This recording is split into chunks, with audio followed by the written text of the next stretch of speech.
中国海军的4艘现代级驱逐舰已经有点过时，不远的将来退役之后会何去何从？用作外贸出口是否可行？来看详细分析。Hello， 各位老铁们，大家好，欢迎收看本期迷彩虎，我是虎妞。当前，中国海军的水面舰艇更新迭代的速度是一年赛一年，尤其是驱逐舰和2级攻击舰等大型水面舰艇。放眼整个世界，即便是如美国海军，在这几年也没有这么多的大驱下水服役。不过，这就延伸出一个问题：被取代的老旧大驱该如何分配呢？这里我们以早些年向俄罗斯订购的现代级驱逐舰举例。上世纪90年代，中国海军经历的台海危机后，深感美国海军和台当局海军的威胁。当时的中国海军实力相对现在来讲还是非常弱小的，装备的驱逐舰别说和美国海军比了，就是和台湾当局的舰队比，作战实力上也差了一个档次。而先进的战舰正在研发当中，因此在这种情况下，只能打算从周边其他国家购买一型先进的战舰作为过渡期的一个临时替补。而俄罗斯方面正好因为建造的现代级导弹驱逐舰的资金缺口问题，不得不停止建造。因此我们果断出手，从俄罗斯海军手里购买了2艘956E型现代级导弹驱逐舰。以当时的世界格局来说，可能愿意卖给中国大型先进驱逐舰的国家也就只有俄罗斯了。在2000年代初期，现代级导弹驱逐舰的性能放到国际上来说，虽然不如西方国家宙斯盾级驱逐舰那么先进，也不具有完全的区域防空能力。不过，现代级驱逐舰好歹是一条8000吨级的大舰，防空和反舰的火力上相比，中国当时装备的 051C、052驱逐舰要强很多。现代级拥有威力强大的双联装130毫米舰炮，防空导弹则是山毛榉的舰载版，具有一定的中近程防空能力，可以有效抵御当时世界上主流的亚音速反舰导弹的打击。而现代级驱逐舰最让人关注的就是它的反舰武器，8枚日制超音速反舰导弹。这种导弹具有3马赫的高速和120千米左右的射程，现在看来也许不算什么，但是在当时，这种武器可以说是一款性能十分出色的反舰导弹，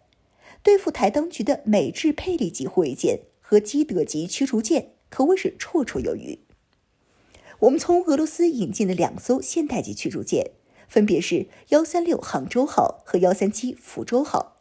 后续我军又下达了2艘现代级改进型的订单，第2批次的现代级于2006年全部交付我解放军海军，分别是138泰州号和139宁波号。如此一来，这4艘现代级在当时就成为了解放军东海舰队的主力大驱，被网友誉为4大金刚。但是到2020年代，经过近20年的时间，中国海军的自主发展，俄制的现代级驱逐舰和解放军先进的指挥体系显得格格不入，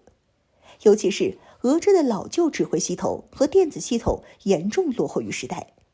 对此，解放军海军不得不对购买的4艘现代级最早的杭州号和福州号进行改装。主要的改装措施就是将现代级原本的防空导弹发射架拆除，按照2个2×16个和054A 护卫舰同款的水发弹源，和一座24联装红旗10近程防空导弹。原来舰桥两侧的2×4联装日制反舰导弹，也换为2×4联装鹰击12超音速反舰导弹。电子设备的大改是重中之重，传电系统线路大幅度升级，大幅度提升舰上指挥系统的物理存储能力，借以兼容升级过的软件系统。俄制雷达全部换装中国国产先进雷达，数据链和电子战系统也是全部换成国产。大改下来，杭州号和福州号这2艘现代级性能大幅提升，达到了 052B 的水准。当然，随着这2年我海军的 052D 和055大驱的快速列装，可以预见的是，这4艘现代级迟早要退出海军现役。不过，毕竟才经历大改没多久，直接退役处理属实可惜。届时完全可以稍作翻新，拿去出口外贸，提供给其他有需要大型驱逐舰的国家。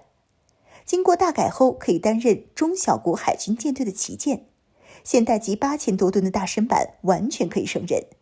而且现代级的反舰能力也被增强了数倍。换装的国产鹰击12反舰导弹射程超过400千米，速度4马赫，可以有效打击敌方的大型水面舰艇，